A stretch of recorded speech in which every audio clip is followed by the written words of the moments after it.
अब हम लोग स्थिर विद्युतिकी के बारे में बात करते हैं। स्थिर विद्युतिकी क्या होता है भाई? स्थिर विद्युतिकी भौतिक विज्ञान की वह शाखा होती है जिसमें आवेशों की स्थिर अवस्था में, किसमें? आवेशों की स्थिर अवस्था में आवेशों के प्रभाव, आवेशों के लगने वाले बल और आवेशों के प्रभाव क्षेत्र के बारे में अध्ययन किया जाता है। ठीक है, तो इसमें आवेश किस अवस्था में रहता है? स्थिर अवस्था में रहता है। अच्छा, आवेश क्या चीज होती है भाई? आवेश किसी वस्तु का वह गुण होता है जो उस वस्तु में इलेक्ट्रॉन और प्रोटॉन की संख्या की तुलना करता है। तुलना करने का मतलब ये कि आवेश हमको ये बताता है कि किसी वस्तु में इलेक्ट्रॉन और प्रोटॉन की संख्या बराबर है क्या। जब इलेक्ट्रॉन और प्रोटॉन की संख्या बराबर होगी तो वस्तु कैसी होगी? उदासीन। जब इलेक्ट्रॉनों की संख्या प्रोटॉनों की संख्या से ज्यादा होगी तो वस्तु कैसी होगी? ऋणावेशित। और जब इलेक्ट्रॉनों की संख्या प्रोटॉनों की संख्या से कम हो जाएगी तब वस्तु कैसी हो जाएगी भाई? धनावेशित। ठीक है, अब देखो, हम कोई भी वस्तु लेते हैं तो वो वस्तु उदासीन हुआ करती है। ठीक है, जैसे पेन है या ये पेज है जिस पर मैं लिख रहा हूं, ये सब उदासीन है, निरावेशित है। इसका मतलब क्या हो गया कि इन सब के अंदर इलेक्ट्रॉनों की संख्या प्रोटॉनों की संख्या के बराबर होगा। ठीक है, ये सारी की सारी वस्तु किससे मिलकर बनी होती है? ये सारी की सारी वस्तुएं परमाणुओं से मिलकर बनी होती है। और हम लोगों को पता है कि परमाणु भी निरावेशित या विद्युत उदासीन हुआ करता है। ठीक है,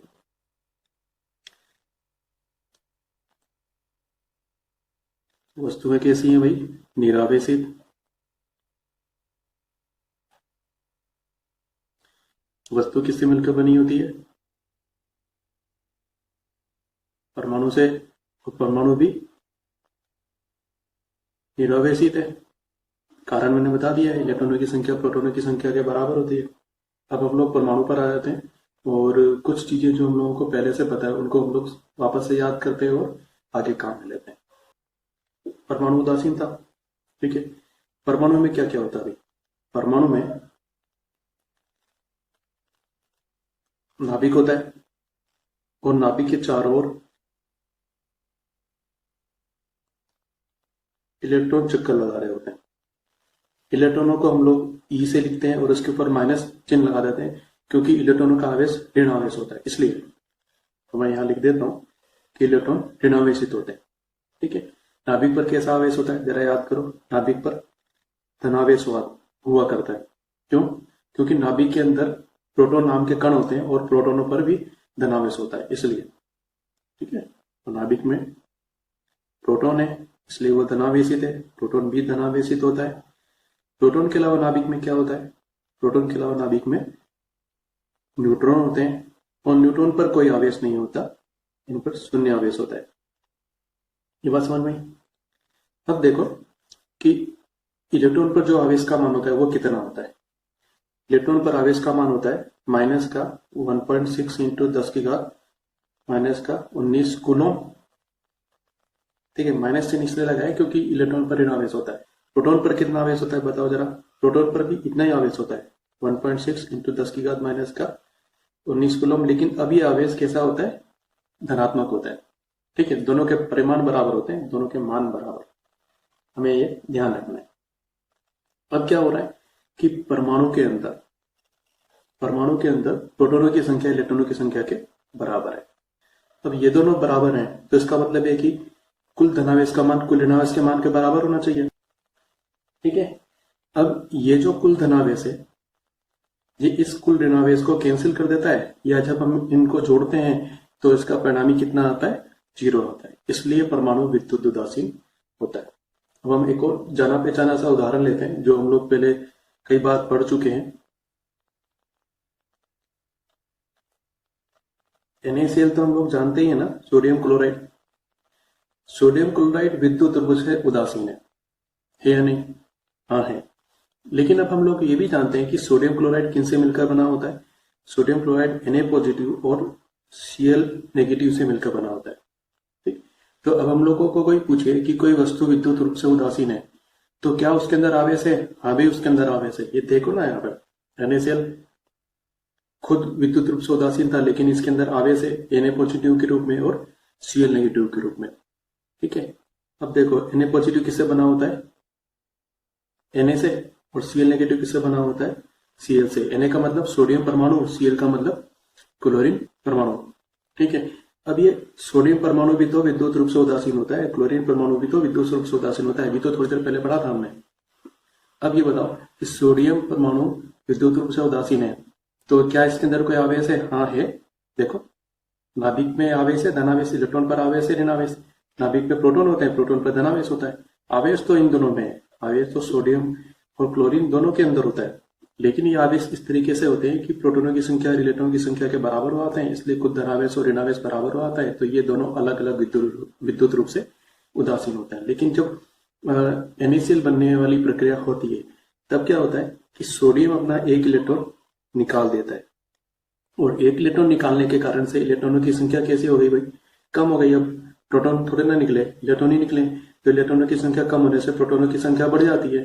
यहाँ पे देखो प्रोटॉनों की संख्या जब इलेक्ट्रॉनों की संख्या से ज्यादा होती है तो वस्तु कैसी होती है? धनावेशित। इसलिए Na पर प्लस आवेश आ जाता है, और क्योंकि एक ही इलेक्ट्रॉन निकला इसलिए केवल एक बार प्लस लगाते हैं।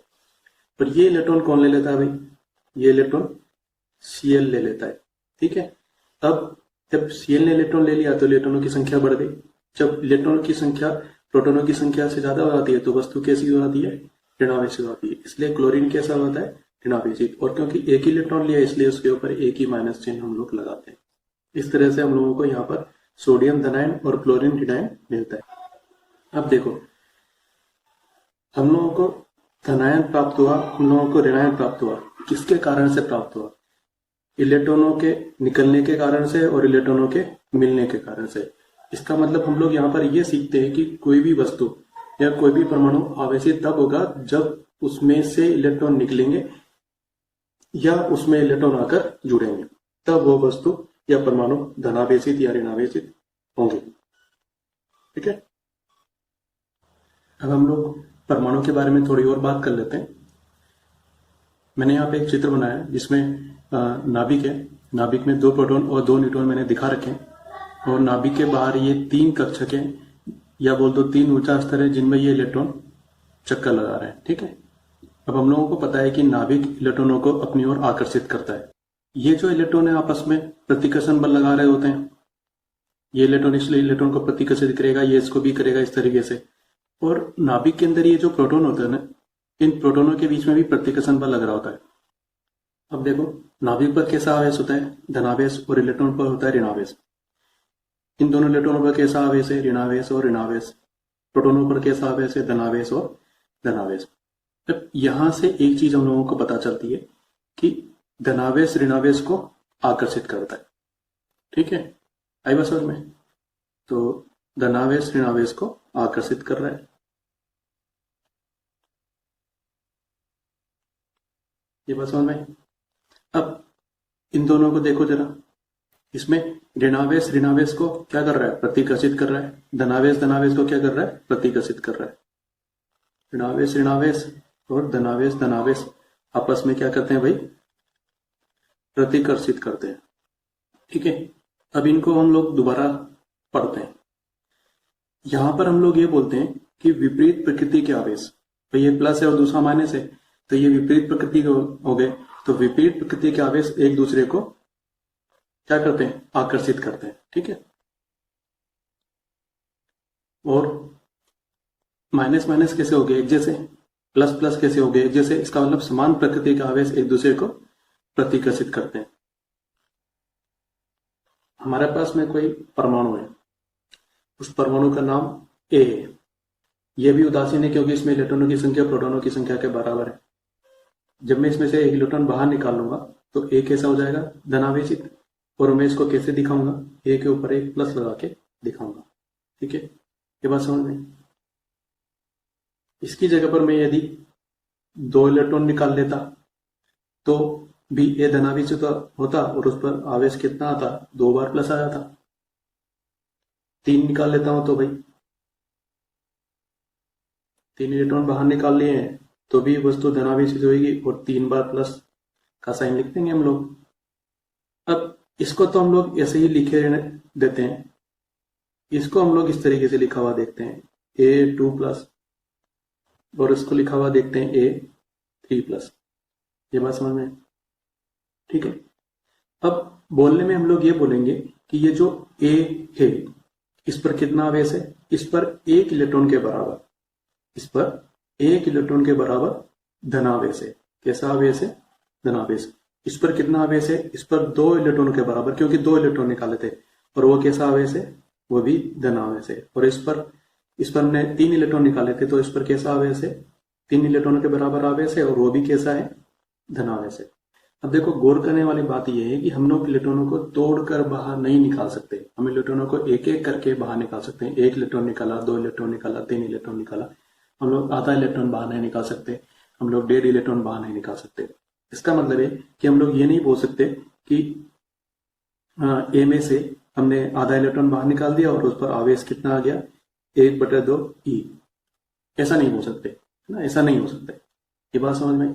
तो हम लोग इसको इस तरीके से लिखते हैं कि किसी भी वस्तु पर आवेश का मान Q बराबर होता है ±N गुणा E। ये होता है। जहां पर प्लस माइनस तो खाली ये बता रहा होता है कि धनावेश है तो प्लस है और ऋणावेश है तो माइनस है। N क्या बता रहा होता है, इलेक्ट्रॉनों की संख्या, जितने इलेक्ट्रॉन हमने निकाले हैं या जितने इलेक्ट्रॉन हमने दिए हैं। तो ये संख्या है, उसका मतलब इसका मान 1, 2, 3 इस तरीके से पूर्ण संख्या के रूप में होगा। और ये वाले आवेश संभव नहीं है, इलेक्ट्रॉनों का आधा संभव नहीं है, इलेक्ट्रॉनों का 1.5 गुना संभव नहीं है, 3/2 मतलब 1.5 होता है। इलेक्ट्रॉनों का √2 गुना संभव नहीं है, √2 मतलब कितना होता है, 1.4 है। तो इस तरह के आवेश जो है वो संभव नहीं है, ध्यान रखें। अब हम कैसे पता लगाएंगे कि कौन सा आवेश संभव है और कौन सा आवेश संभव नहीं है? ये पता लगाने के लिए हम लोग इस वाले फॉर्मूले को काम में लेंगे, Q बराबर ±NE।